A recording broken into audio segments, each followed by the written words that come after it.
Yes.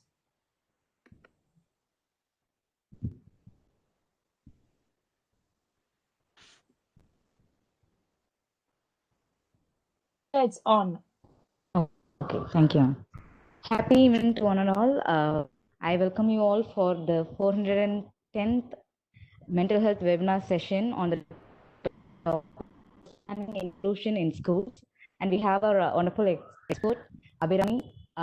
She is a facilitator and a school counselor in HLC International School. I welcome you all on behalf of Dr. Suresh Kumar sir and our mental health webinar series core team, the American College Madurai, in association with Madras School of Social Work, Chennai, MS Chellamathu Institute of Mental Health and Rehabilitation, Madurai, Red Pond Educational and Psychological Research Center, Madurai, Psycho-Oncological Association, Turkey. Now I request Dr. Chandra ma'am to introduce the speaker for the day. Thank you, Akshaya.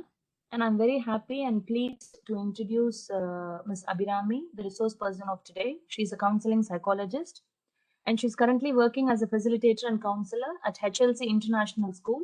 She's working with children with special needs. She helps them in creating learning resources and effectively planning them using the online medium.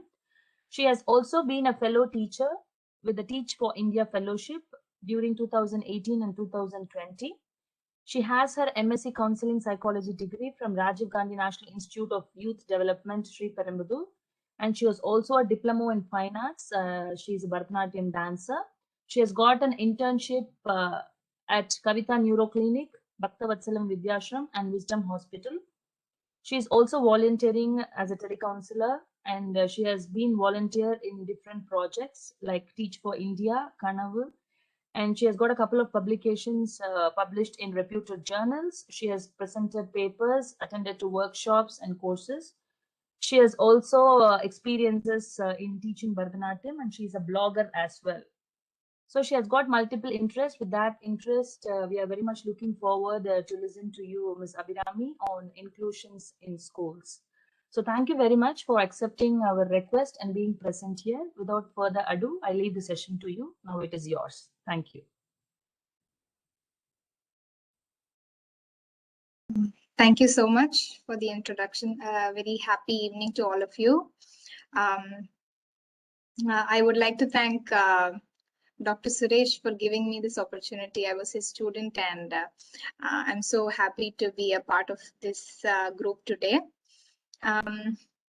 So first, before beginning, to just have an idea, can I know who are all part of this meeting? Just know where you're from and what you do. You can type it in the chat box. It would be helpful to know you all.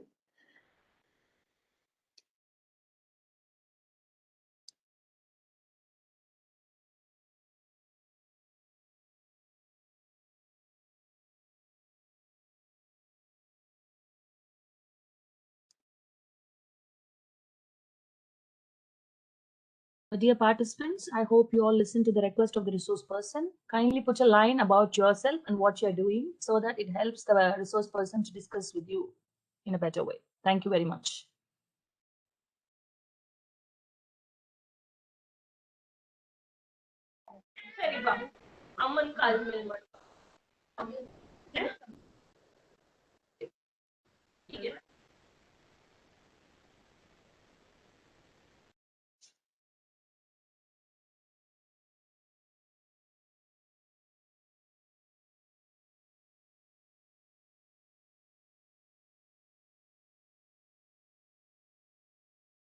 Thank you so much. So a varied group with teachers, special educators, counselors, students, and all part of the psychology team. Thank you for sharing. And coming to today's topic, let me share my screen.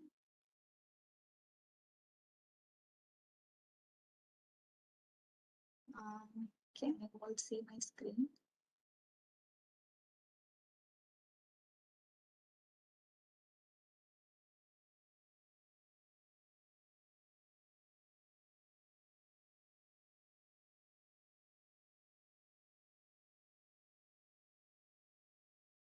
Just a minute.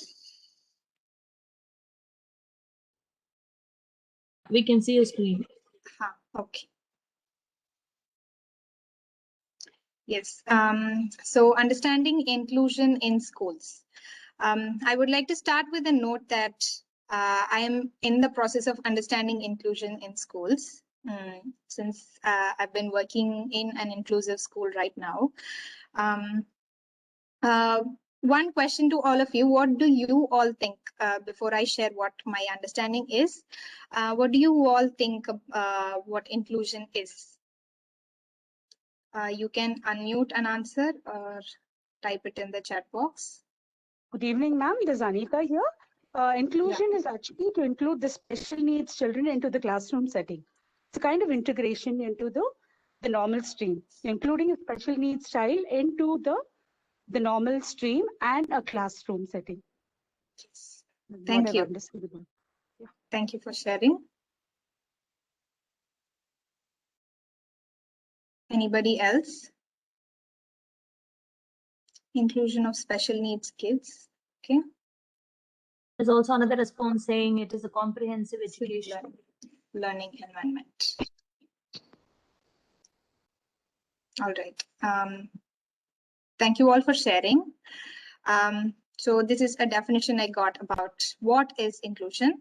Inclusive education, also called inclusion, is education that includes everyone, like you said, with non-disabled children and disabled people, including those with special educational needs, learning together in mainstream schools, right? So from where I studied in a school, in a mainstream school, and after studying psychology and all, I had a very different notion that inclusion is not very effective. That is the idea that I had, because how can all children learn in the same environment, and how can they benefit in the same way in an environment where something equal is given, but the needs are very different, right?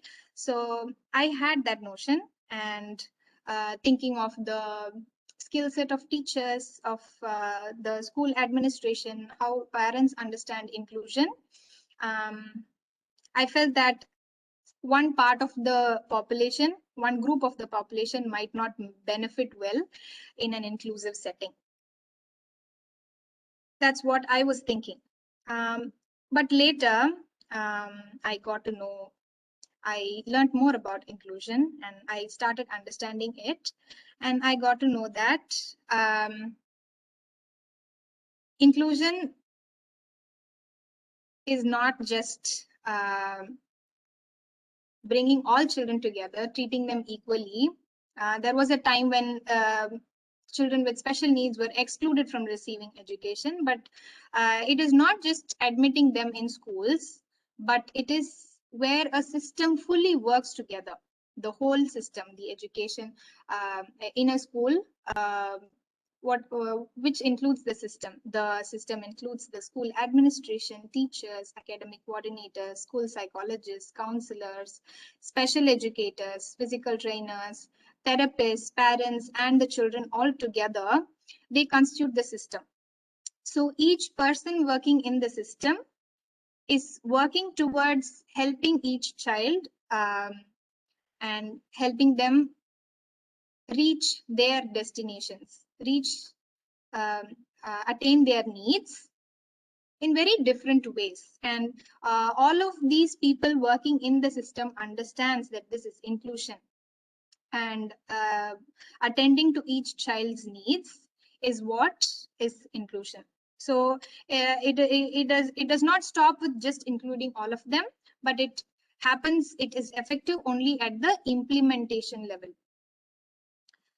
So that's what I learned about inclusion. And then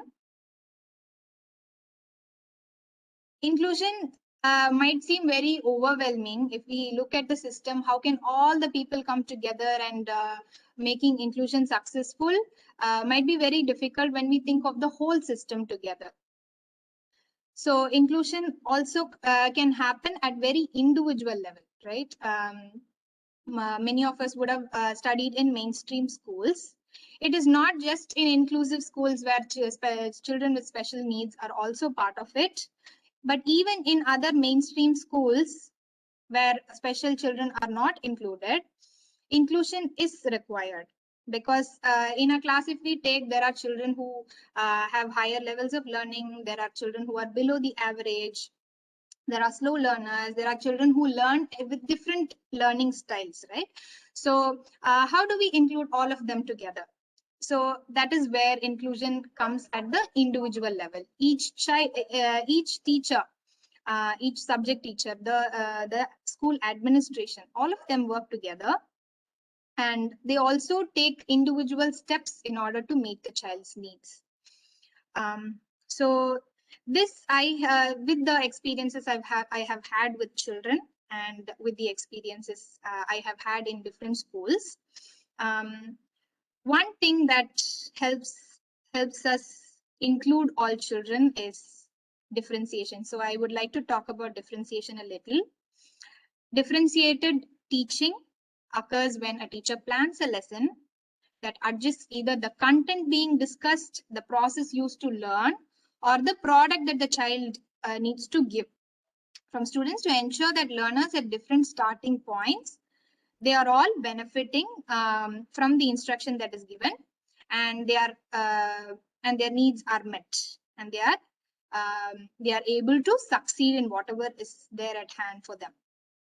So that is where differentiated teaching comes in, and each teacher has, or a psychologist thinks of different children, and they have different plans for each child, like how we do the individual plans for each child. Children with special needs have an individual education plan, right? So even in mainstream schools, that is needed,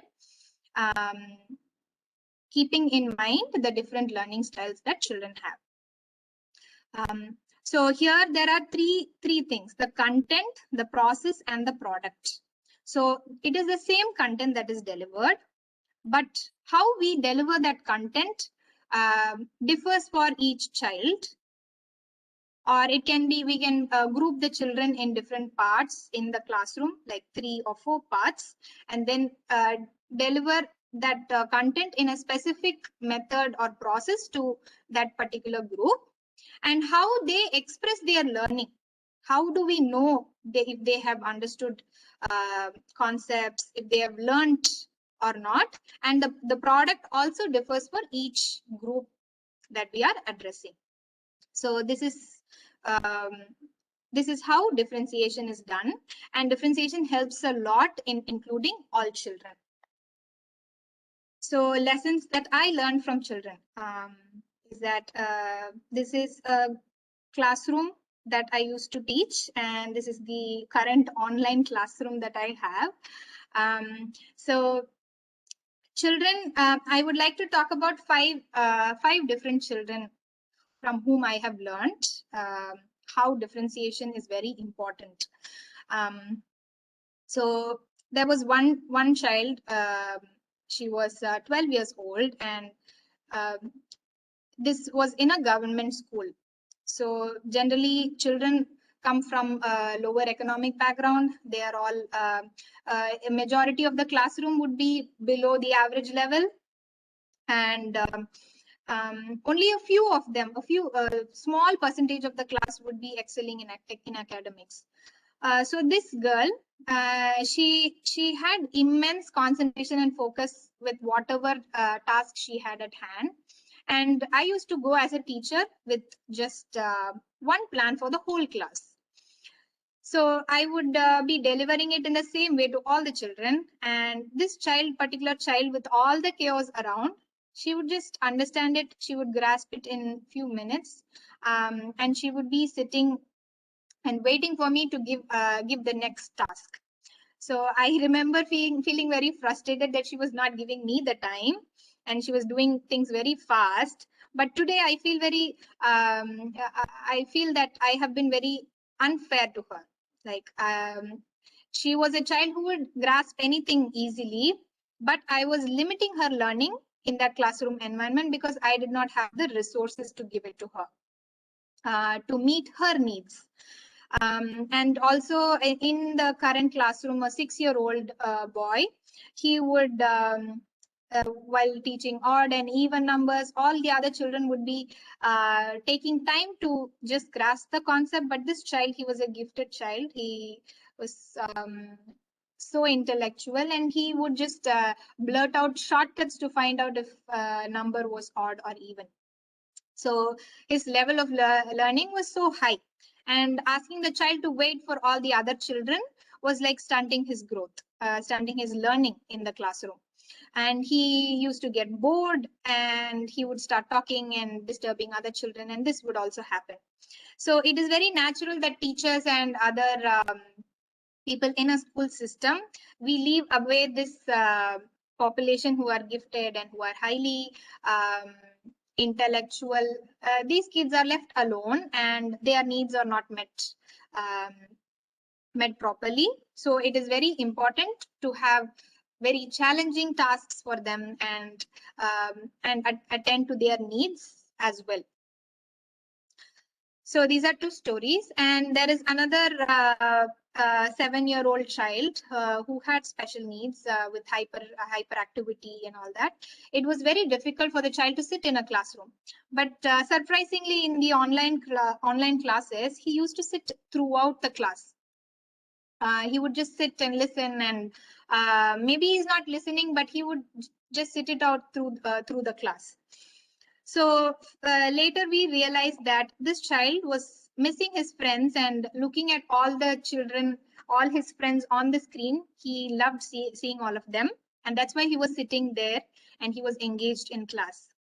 And whenever this child needed that attention, needed that individual support, he was taken separately and given that special attention. Whatever he needed to learn was taught to him in a different way, which would help him learn that concept.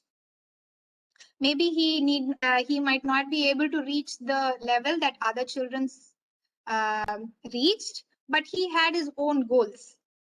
Some certain goals were set for him, and he was able to reach all of them with the help of a differentiated plan.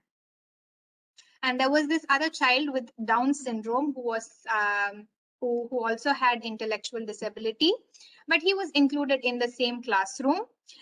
He is a very friendly and a social child, a social person, 10 years old, and he would just sit in class, and he loves being a part of the classroom with his peers.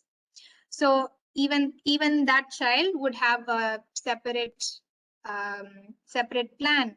He had his own destination, and the system helps him to reach help the child reach his own destination. And also in some schools there may be children who come from a different economic background, not the regular, not the average one, but they might be coming from a lower economic background, something like that. So these children might face difficulties with language. So in a differentiated plan, only the language is the problem. It's not their ability to learn. So breaking down the language for them, asking specific questions to know the child's comprehension level, all that helps the child reach the same destination as the other children. It's only the medium of instruction that is difficult for them, and if we help them to face that challenge, that would be a great learning experience for the child. So these are different incidents that help me understand how much important differentiation is important in a classroom level, and how each individual needs in the system needs to take these steps to differentiate whatever they are delivering to the to children to meet different children's needs. So that's about differentiation. And how can inclusion help children? Knowing about, so children, since if they are in a learning in an inclusive setting, they know about children who have various difficulties. They are looking at children with special needs, and they are able to understand their difficulties, understanding and learning to empathize with children with special needs. So at a very young age, they are able to understand them and empathize with them. And this helps in a healthy relationship to build between all the children. And since they are looking at them, they're understanding children with special needs, all the children develop a moral and pro-social behavior at this very young age, even in the school age. Since the system is understanding the child and the system is also helping the parents understand their children, there will be a healthy parent-child and teacher-child relationship. And we're keeping in mind the children with special needs, there is a lot of motivation for them. They are motivated to learn in the environment because they are part of the mainstream. So these are things that helps children in inclusion, but there are also challenges that they face. Children with special needs might struggle if they do not get the required support. If the system is not very sensitive to their needs, then there might be a struggle. Bullying among groups. Bullying is common among children. So when all children are together, this will be definitely there. And lack of resources in the learning environment to meet the special children's needs. That is another challenge that they may face. It might be a physical resource, it might be an academic resource, anything like that. And lack of understanding and support from the school side or the parent side. Just saying that it's an inclusive school, but not understanding the core meaning of what inclusion is can be a challenge for the children who are included. So these are challenges that children might face in an inclusive setting, and this is where the role of school counselors and special educators comes, and psychologists comes, where we need to sensitize teachers, help them be aware of what the child's needs are, and help the administration understand what inclusion is and how we can meet each child's needs. So I would like to end with a note that saying that inclusion is not just including disabled and other children together in one roof, but it is the effective implementation of a learning environment for all children and the whole system working towards it. Thank you. Thank you, Ms. Avrami, for giving a very, what to say, experience sharing especially. It's like we can read books, we can know what it is, inclusion is, but it is very important that in practical what it is. And the way you shared your experience in the field, it really helps us to understand. I guess there will be a lot of questions from the participants, and you have given good time for us to have a good discussion also. So I request the participants to ask as much resource person we have, wonderful resource person to share the reality. So yes, you can put it in the chat box your questions, or you can unmute yourself and ask the questions. Over to you, participants.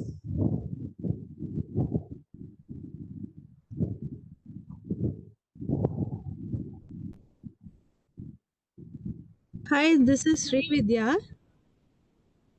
Yeah, am I audible? Yes, hello. Yeah, yes.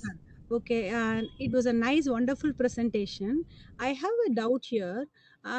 You meant what do you mean by children with special needs? Can you explain? Because what about the children with physical disability? Do you include them in the inclusion schools also? And these, I mean, the children you refer to are having only the learning disability. Thank you for that question.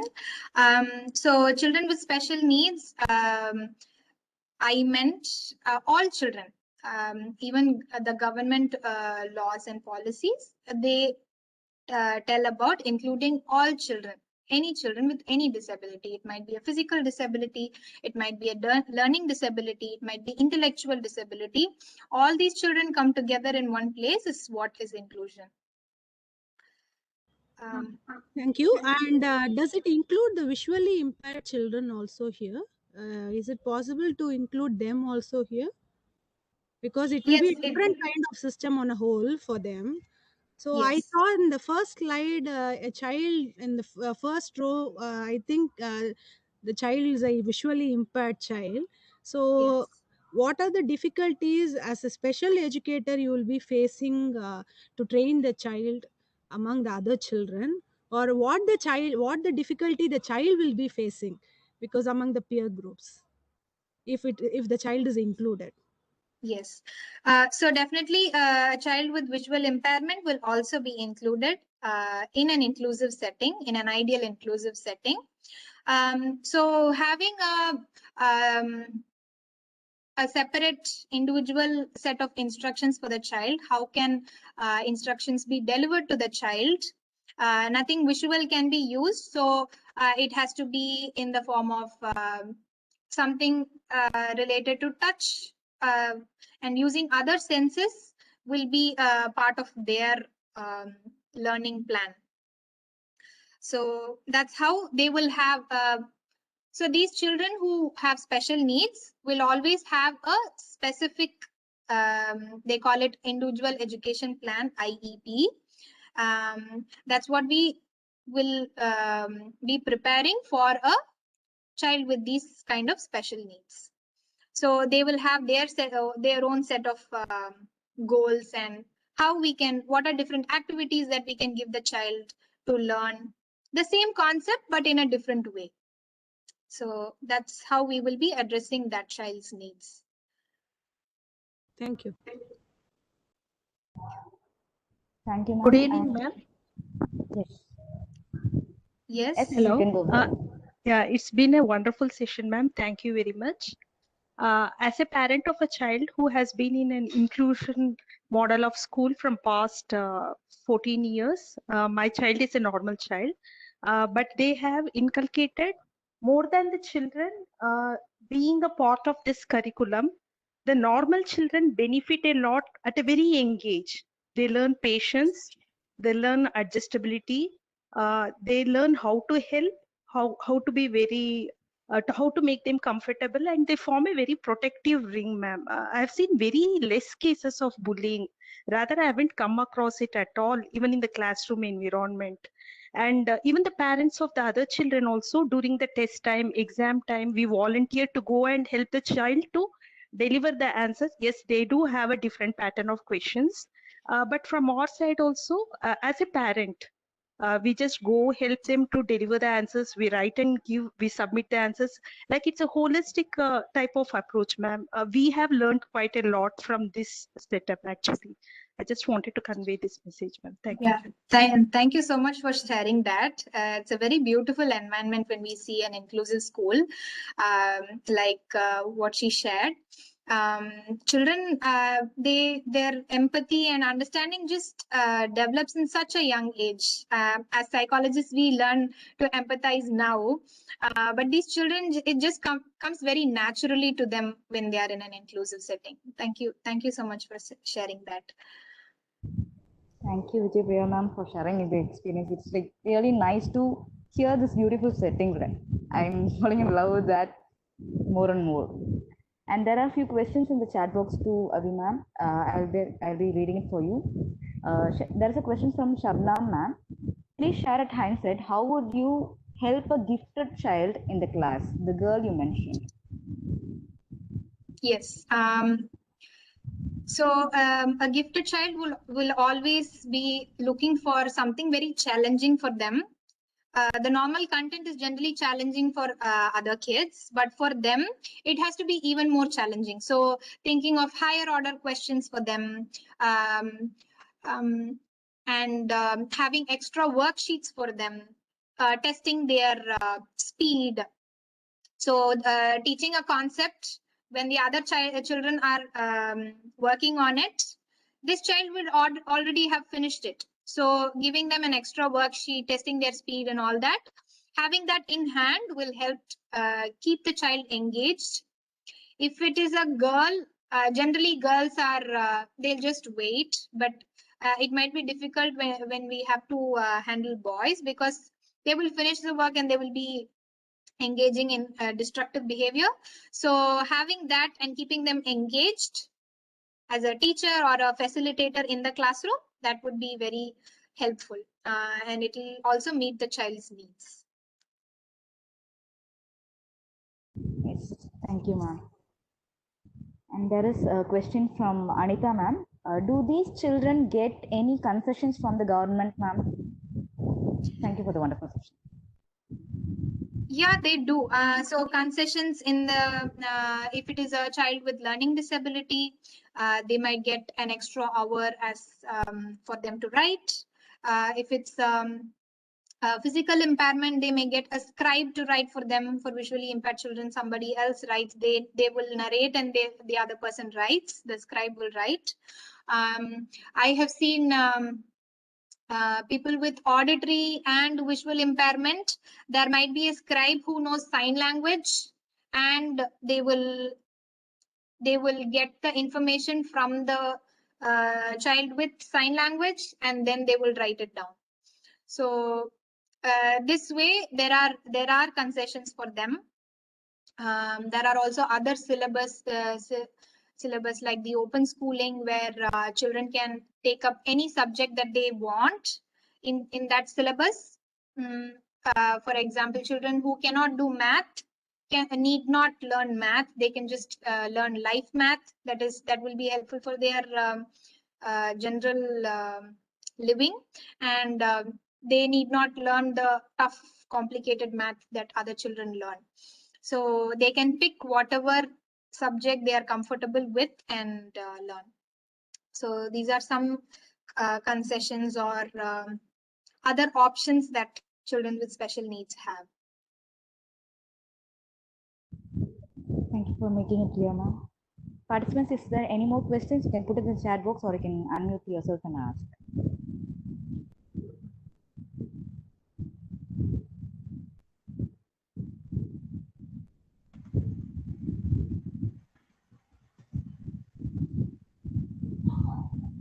That is.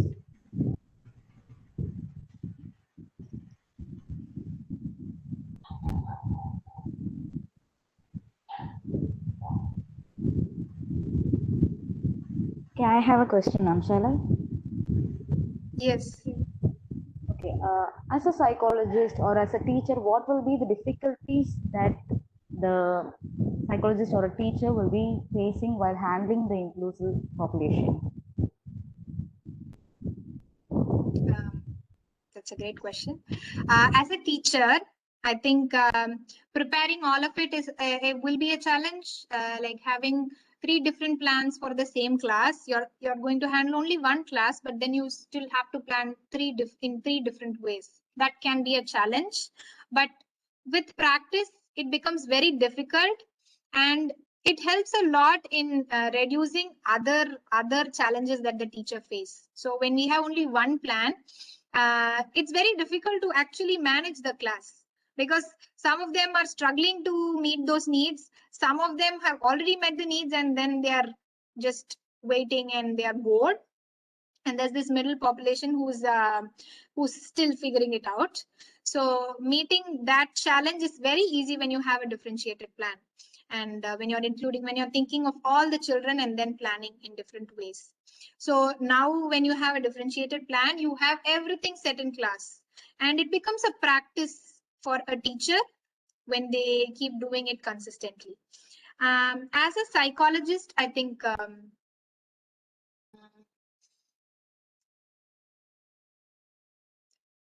dealing with different children, so understanding each child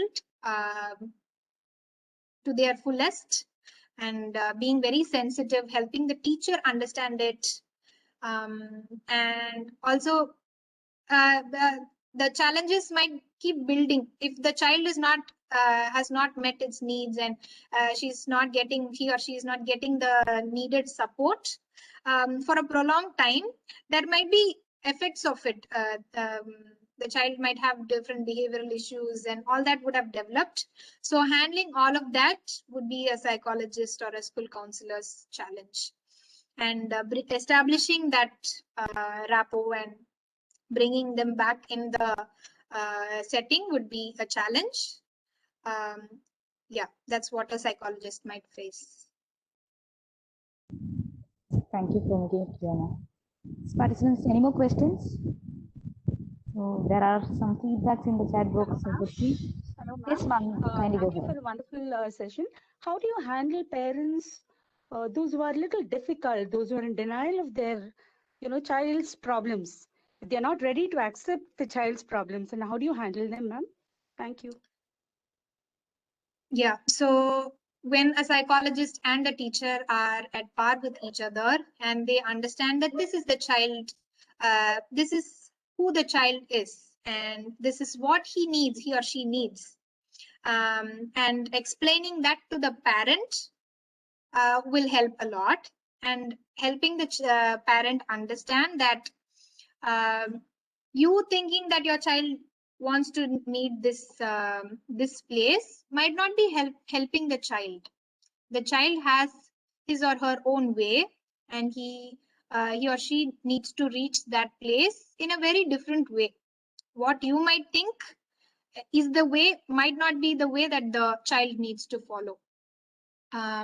Helping them understand that this is not what your child needs, and being very empathic with the parents will help a lot. It is not an easy task. It takes a lot of conversations and having that trust, building that trust with the parent, and not making them feel threatened or taken aback, but helping them understand the situation will definitely bring in a change in their mindset gradually. Thank you, ma'am. Ma'am, excuse me, I like to know something more. You have detailed the differentiation, individual differentiation. I like to connect that one with the educational psychology, where we deal more about the individual differences. So could you help us know something more about that?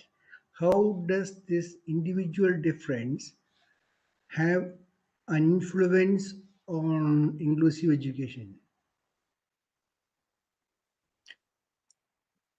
Just to clarify, we say individual differences exist, right? So how Yes. you are relating that to differentiation? Yeah. Yes. Yeah.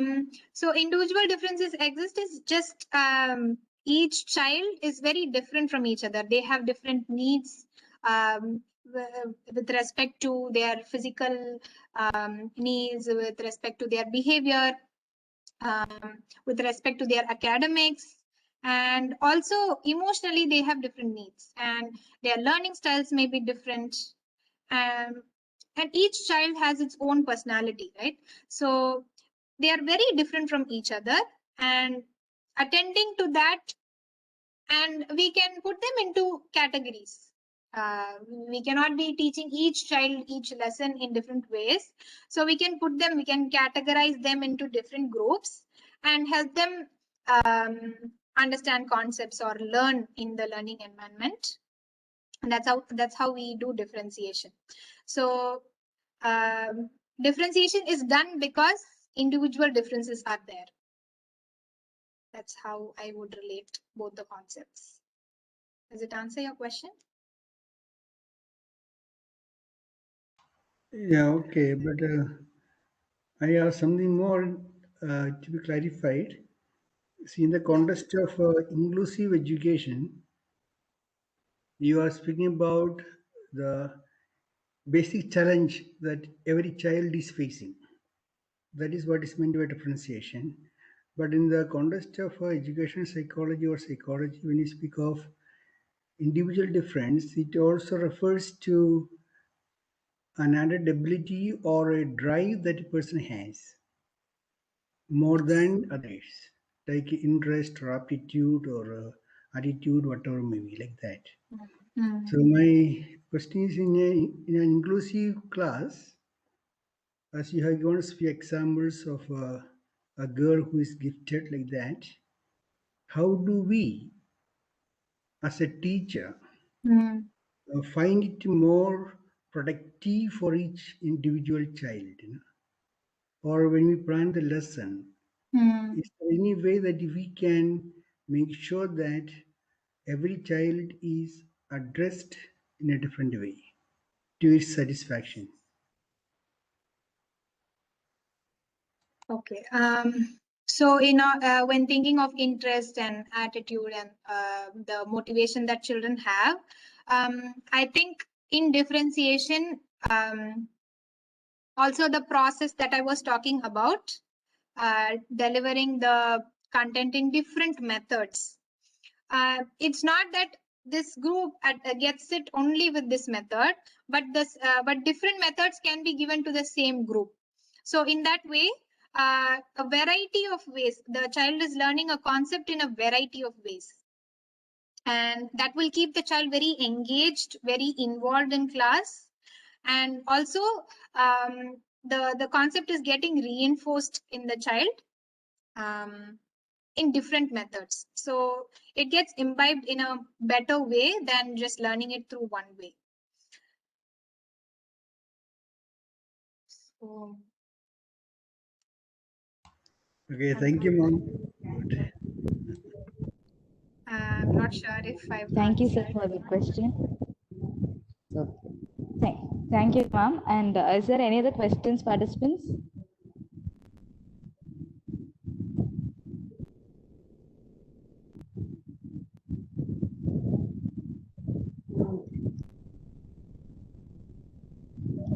Okay, I guess there is no more questions. So yes, I personally This liked is the. sorry to interrupt. I have Yeah, sure, ma'am. one more question.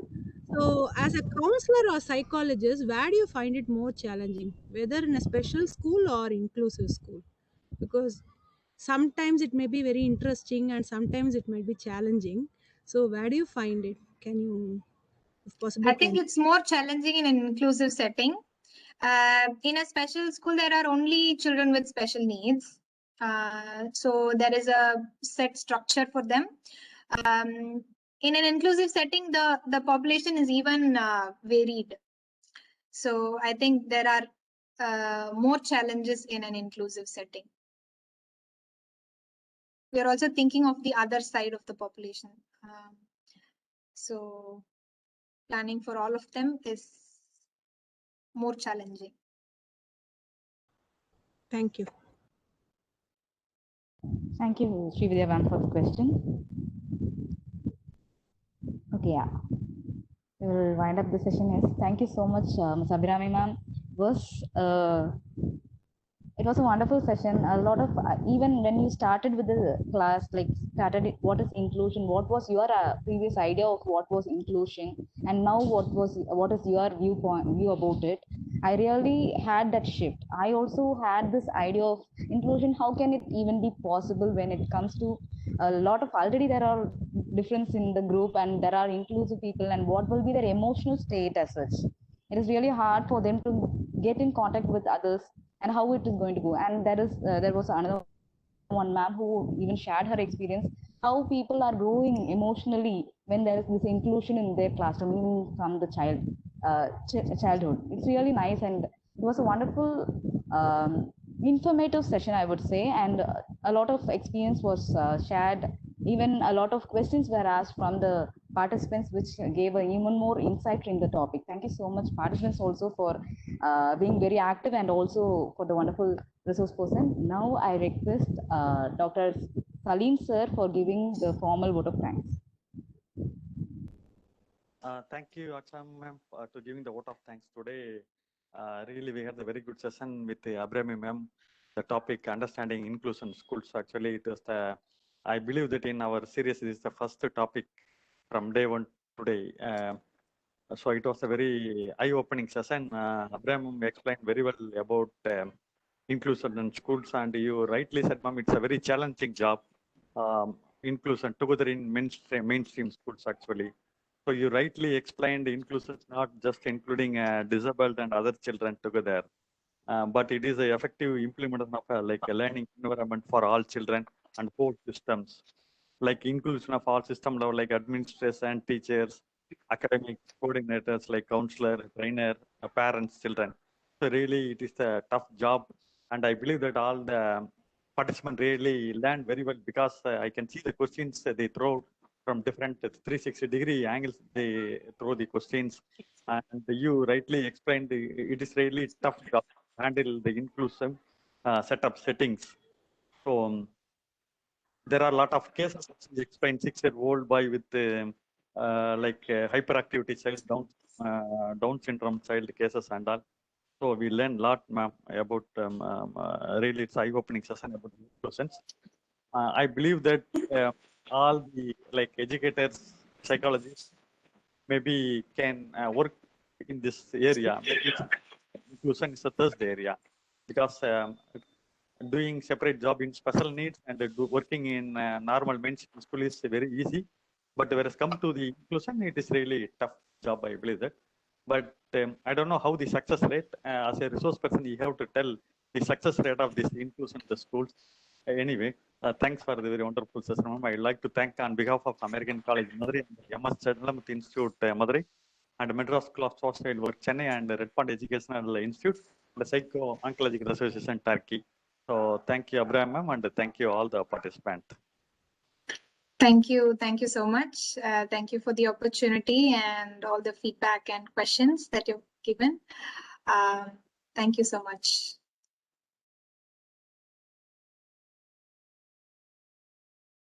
Thank you, participant. We will have yet another wonderful session tomorrow at the same time. Until then, bye-bye.